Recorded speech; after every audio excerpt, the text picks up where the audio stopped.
Hello, I hope you are doing great. Today we are going to talk about the wonders of source generators in C Sharp. Now, before we continue, please remember to visit fairplaytube.pdicostarica.com, click the Buy Me a Coffee icon, and select a donation of your preference. This will help us keep the videos and products free for you. Also, if you do not have an account yet in FairPlayTube, you can click this icon. You can go to sign in, sign up, and create your account. If you already have an account, you can just sign in, right? To create your account, you basically click the sign up button down here, and um, that will show you the rest of the sign up process, and you will be able to see all of the videos that we upload in FairPlay 2. Okay, let's continue. So here I have this small application. Is just Blazor application, Blazor WebAssembly application, and you see that in the API we have a couple of the default WordCast, right, from the default template, and a couple of controllers, the application role controller with two endpoints and the application user controller with two endpoints, right? If I go to get all application role, I click try out, execute, you see that it retrieves the data, right? Now, how do we do that? You usually have a couple of controllers, right? And you specify your inputs. So now let's go to Visual Studio and let's see how I have this implemented. So as you can see in here, I have a lot of projects, and here I have the server project. This is the one which has the controllers. And as you can see, I have this application role controller, application user controller, right? However, if I go to the application user controller, you will see that this is actually empty. And if I right click it and do something like go to definition, there is no other partial class in there, right? At least not easily visible. So what's going on? As you can see in here, I have this attribute, controller of entity, and I specify the name of the entity I want this controller to be for, right? So basically this controller will do all of the CRUD for a table with this name, right? I'm using Entity Framework and Entity Framework with SQL Server. What does this attribute has? The only thing that it has is an entity name, and that's it. There is no other functionality in there. So how are we using that? We'll see it in a second. Okay, so the way this works is that this attribute is basically a hint attribute. It just tells, okay, this controller is going to be for an entity with this name, right? And you see that in here, we have a couple of projects with a suffix dot generators, right? So for example, you see that here I have auto-generated system dot server, which is the server where we have the controllers, right? And I have this auto-generated system dot server dot generators. The generators is a source generator project, and you can see that here this one is actually in .NET Standard 2.0, because for using C# source generators until now, you actually need to have those in .NET Standard. Um, I do not fully understand why. Someone mentioned that one of the reasons that I think one of the reasons it happens, or one of the reasons you need to have this in .NET Standard 2.0 is because Visual Studio itself is running on that framework or something like that, right? So you cannot really have a source generator in .NET 5, .NET 6. However, you can use the source generators projects or reference the projects from later versions, right? Because you can reference .NET Standard projects pretty much from anywhere. Okay, and you see then here we have this include output assembly.dll name, right? We package this, right? Visible false, and we add the analyzers, right? Now, you see that in here I have this class controllers incremental generators. Incremental generators are kind of a second and newer flavor of source generators that is specifically designed to optimize or to enhance the performance of source generators, and they kind of work in a query lambda like structure or approach, and it's supposed they are faster. So you see them here. First thing you need to do is you implement the incremental generator, right? And the incremental generator will require you to implement the initialize method. The other thing that you need to do is you need to add the generator attribute to your source generator.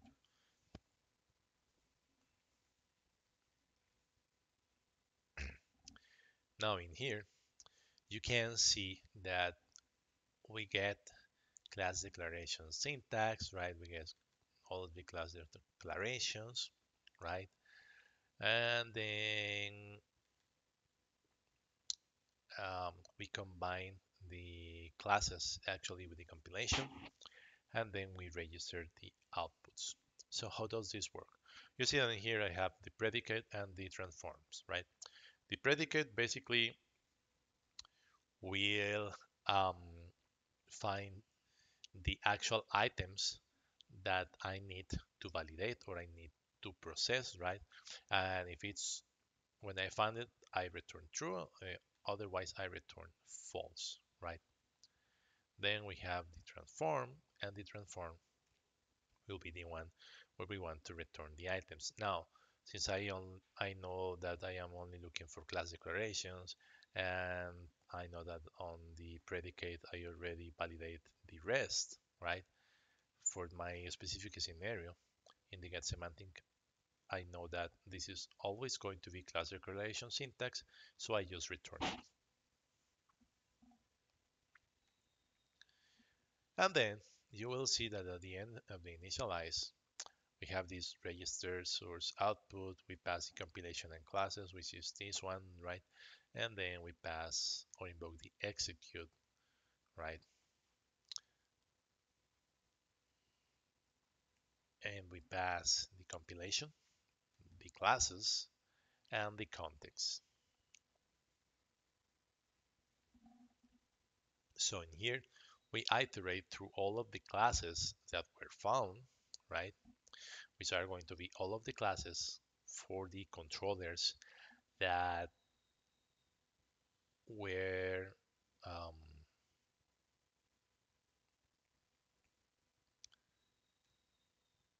all of the classes for the controllers that had this controller of entity attribute in them.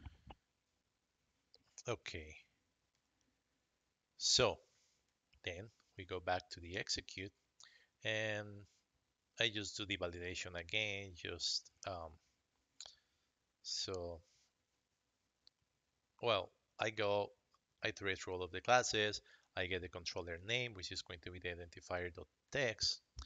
Then I get the attribute list, right? In the attribute list, I find all of the attributes, and then I get the identifier.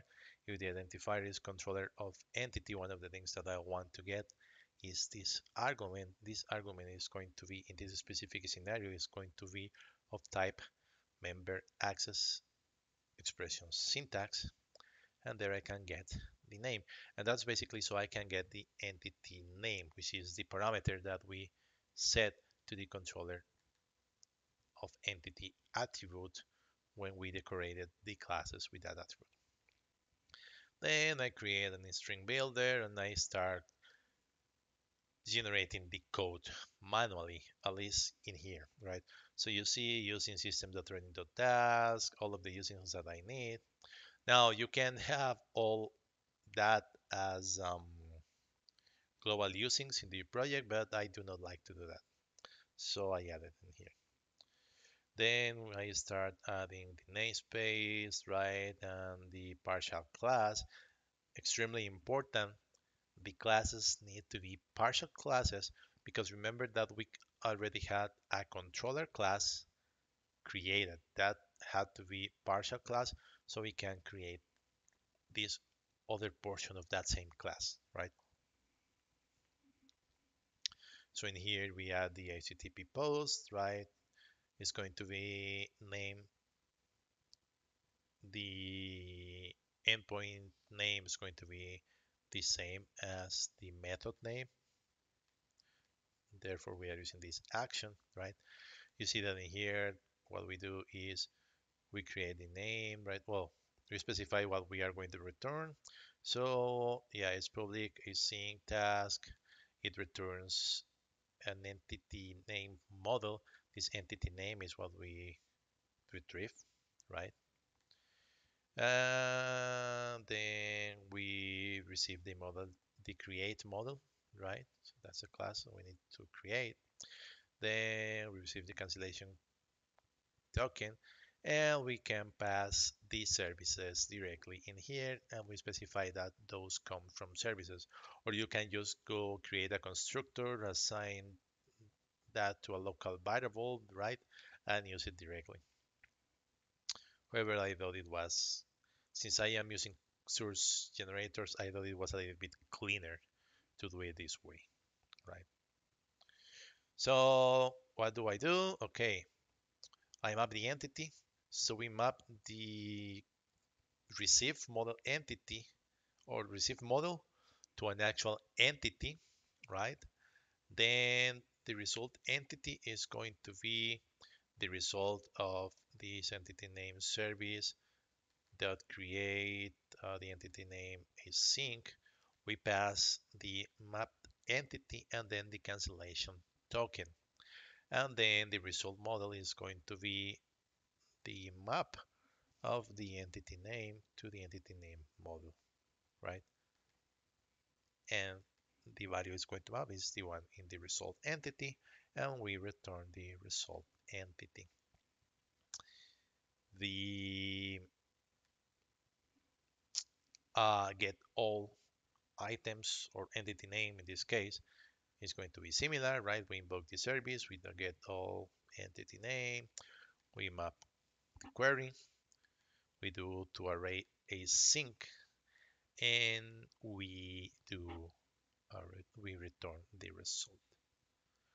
Then the other thing that we need to do is, okay, context.add source controller name.g.cs. So this is one way in which you can pretty much put any extension you want, but I like to follow the .g for generated, right? You pass the string builder .toString, so it will pass all of this, right? And then you need to specify an encoding, so in this case UTF-8. Now, as you can see, I am not using any indentation in here, so the generated class will actually look a little bit ugly when it's generated. Now this is the controller class, right? So you can see if I go and I do the reveal, I, something I forgot to show you is that in here I have the this project with the emit compiler generated files on true and the compiler generated files output specifying that I want generated files created in a generated files folder. Now, two things. These are not necessary, and this one is actually recommended not to use it or not to set it in true, except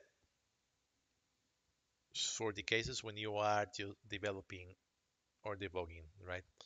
So, so you can see the files and see how they are generated, right? But this usually should go on false or not even exist in here. Same with this one, right? But in here, since this is a development project, I just need this so I can check the files, right? So I go to server, I go to OBJ, go to generated files folder. You can see that in here it creates a folder which has the name of the assembly. Then it has the name of the generator, and then it has the name of the controller. So, or the class for the controller, you see application role, application user controller.g.cs. Now you can see it has all of the usings, it has the namespace, it is a partial class, right? Application user controller. It has an HTTP post, the action, right? It has this application user model. So, this method create application user, right? Which receives the user model and the cancellation token, the service, and the mapper, right? So map entity, result model, and same one with this. So let's go and create one. As you can see in here, I only have two controllers, application user controller and application role controller. Now let's say that this is a store, um,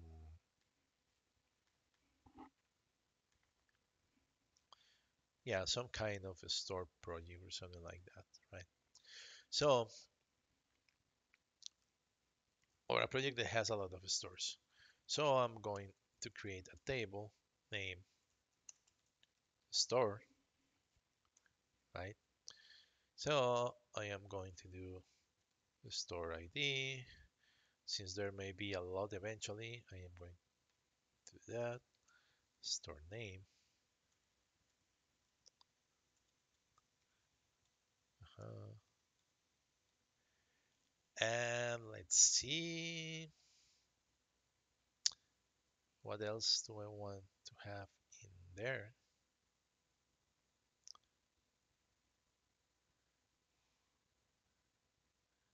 Let's just have that for now. Okay, and this is going to be a primary key. It's going to be an identity too. And I am going to set the constraint name.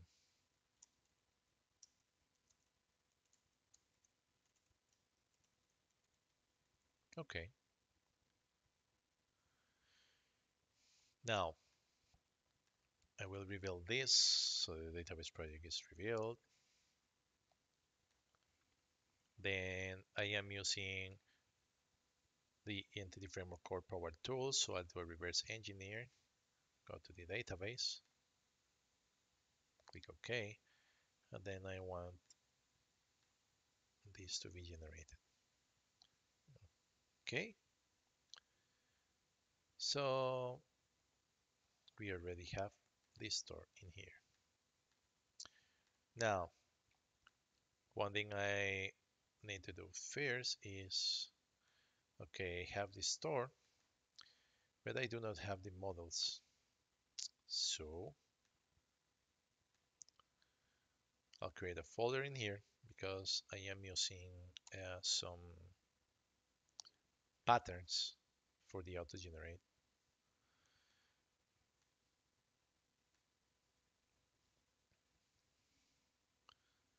So create the store model.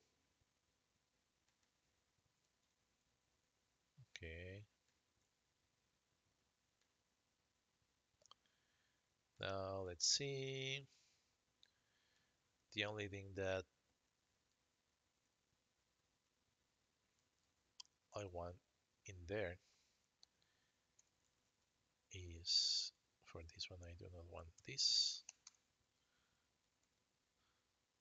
This one, yes. Okay. And now I'll go and create the store model. For this one, I do want to have this. Oh, no, sorry, the key. I don't care about the key, but the store ID, yes. And this is supposed to be for returning data, so uh, this one doesn't really matter. Okay, so the other thing I need to go and do is I need to go to the common project constants. I'll create public constant string store equals name of a store. Okay, so I'll go to my services. I'll create a class store service. Actually, I'll create a controller. Oh yeah, service, sorry, it's in services project. Store service public partial class service of entity the using constants dot entity names store. And if I reveal this, eventually I should see a new file in here, the store service.g.cs with my auto-generated code for the store service. Then I'll go to the controller, to the server project, right? Controllers. I'll do this. I'll create a new API, a new controller, API controller.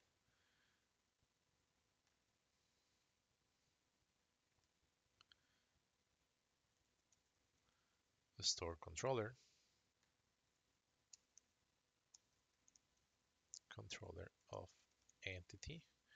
Okay, remember partial class, the using, constants using, entity names, store. Okay, let's reveal and let's see if everything succeeds in there.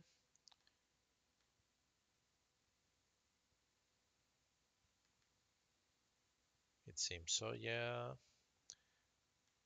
And now one of the things that I need to do is I need to go to the AutoMapper profiles and I need to define the mappings, right?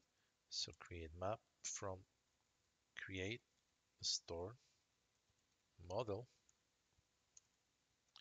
to the store model. Not to store, I'm sorry. Create map from store model to store and create map from store to store model.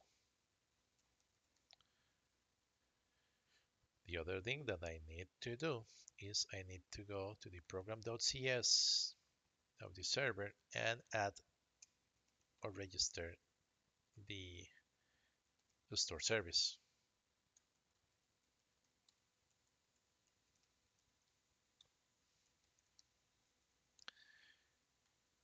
Let's reveal everything. And you see that I didn't write the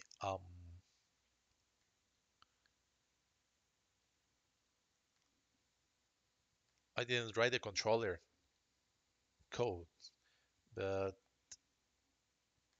you will see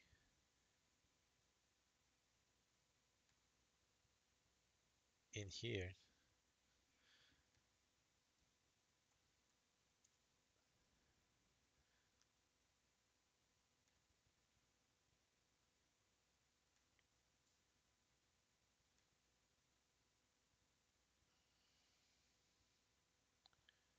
Let's see.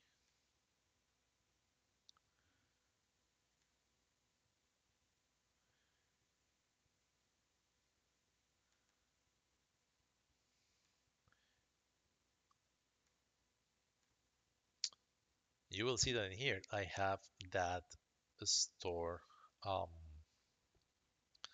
those store endpoints in there, right? Create a store and get all a store.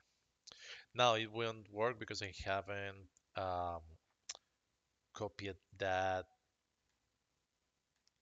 Um, I haven't published that table into the database, right? But as you can see, the code was actually auto-generated, and I can keep adding things like that for more tables, right? And you can even go further and do the auto-generate a lot of the code for your Blazor WebAssembly, um, pretty much your pages, right? Though